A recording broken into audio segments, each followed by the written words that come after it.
Let's continue on with another problem. So we want to find the eigenvalues of the matrix A. A is this matrix right here. So the first thing I have to do is to solve the characteristic polynomial, because don't forget this determinant, once I multiply it all out, really becomes a polynomial in lambda. And let's see what happens. So lambda I minus A determinant, this is lambda I minus A, and we want to set that determinant equals 0 and solve for lambda. Well, if I determinize along the top row, so I get 0, 0, 0, I'll just do lambda minus 1 times these four guys determinized.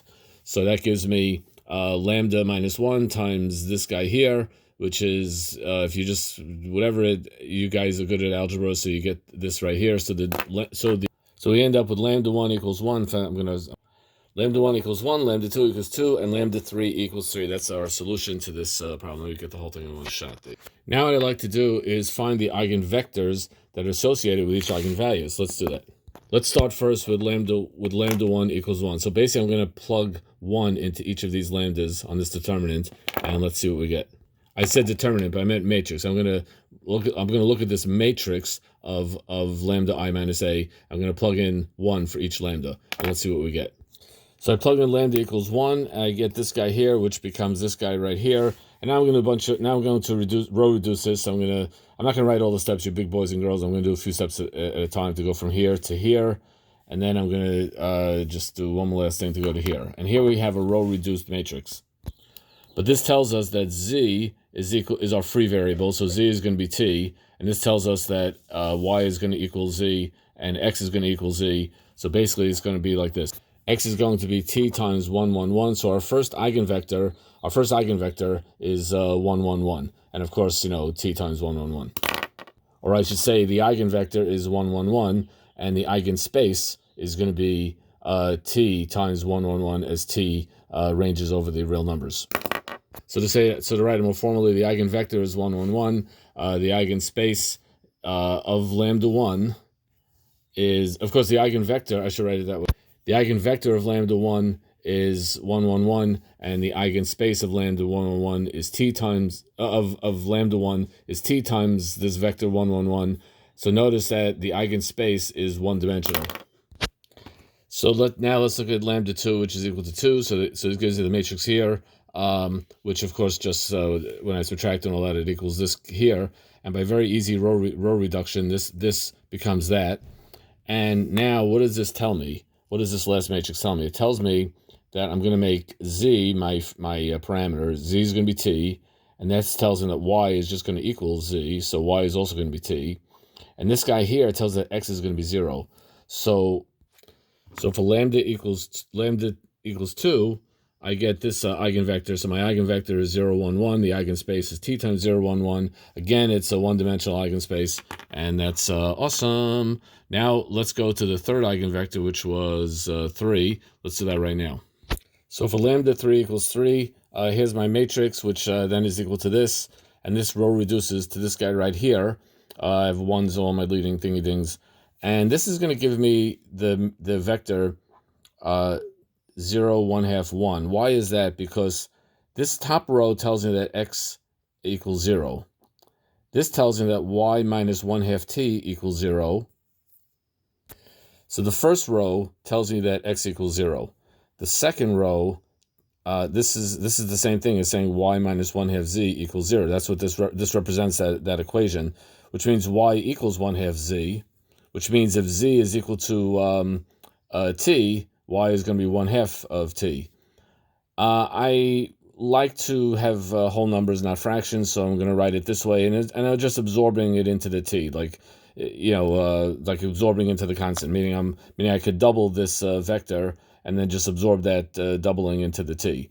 So I'm going to go with 0, 1, 2 as my eigenvector, and T times 0, 1, 2 is my eigenspace. Notice the eigenspace is the exact same thing. The eigenvector are kind of, similar. They're just multiples of each other. But we're going to see that I'm going to find either way.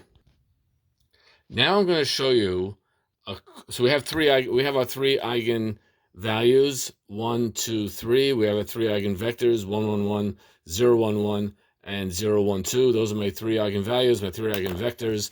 It's cool and it's awesome. And now I'm going to show you what I'm going to call a trick. Later I'm going to prove why this works, but for now I'm just going to show it to you kind of as a trick. So just appreciate the trick. We mentioned that a matrix A is diagonalizable, whatever, diagonalizable, ask Mr. Ollivander. So if I could find a matrix P where P inverse A times P is equal to D, a diagonal matrix. But how do you find that matrix P? Where do you find the P? So I'm going to show you right now as a trick. Later I'm going to prove you why it works, but for now I'm just showing to you as a trick that in order to construct the matrix P, what you just do is take these three eigenvectors and line them side by side in a matrix, and that's going to be your P. So I took the first vector and I made that the first column of my matrix. I took the second vector, 0, 1, 1, made that the second column. Then I took the third vector and I made it 0, 1, 2. By the way, if I would have used this guy instead of that guy, we still could have done this. It just would have been more annoying fractions, but it still would have worked. Anyway, this is now my P. So if I would find the inverse of P, multiply P inverse times A and then times P again, I would get a diagonal matrix D. But I'm not going to do that. You're going to do that. So I want everyone to pause the video, and I want you to figure out the inverse of P and then do this multiplication and see that we get a diagonal matrix.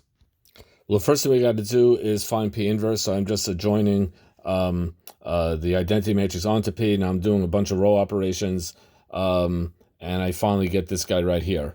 So this left half right here, right half right here, 1, 0, 0. This thing right here is going to be my P inverse. So let me so you could figure out all the steps of how I did it. It's just a simple inverse row reduction thingy thing. Anyway, now that's my P inverse, that's my A, and that's my P.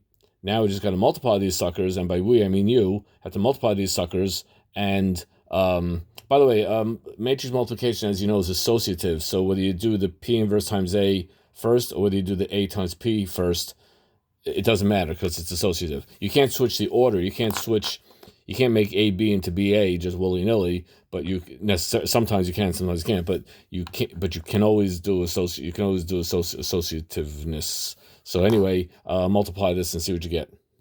So here's our P inverse times A times P. I'm going to multiply these two guys first. So my P inverse times A is this matrix here. Now I'm going to multiply that times P, and look at that, I have a diagonal matrix, 1, 2, 3. Notice that the 1, 2, 3 corresponds to the 1, 2, 3 up here, because when you have a diagonal matrix, we said that the eigenvalues of a triangular matrix is just going to be the main diagonal, 1, 2, 3, and here's my 1, 2, 3 right there. And why? But that was A and this is D. But we said, but A and D are similar because by definition that's what similar means. So A and D are similar matrices. They have the same eigenvalues, and everything works out. Let me get the whole thing into one page. Oh, what am I missing? I wanted to do just for funsies, I wanted to do this multiplication in the other order. I wanted to do AP first and then do P inverse. So let's do that very quickly. If I do it the other way, when I multiply A times P, I get AP is right here. And now I multiply it by P inverse. Notice I'm keeping I can't switch the order. I'm not putting the AP over here. I'm putting the AP, preserving the order. P inverse times AP gives me the same matrix, the same 1, 2, 3 matrix what I had before, the same D. Everything is cool. Everything is awesome. Let me just get one picture of everything into one shot. So we learned a lot. We learned how to find eigenvalues, then we learned how to find eigenvectors, and then we use the eigenvectors to construct the matrix P, which diagonalizes the matrix, because we always talked about diagonalizing it, but how do you find P? Now we learned how to find P. Yay!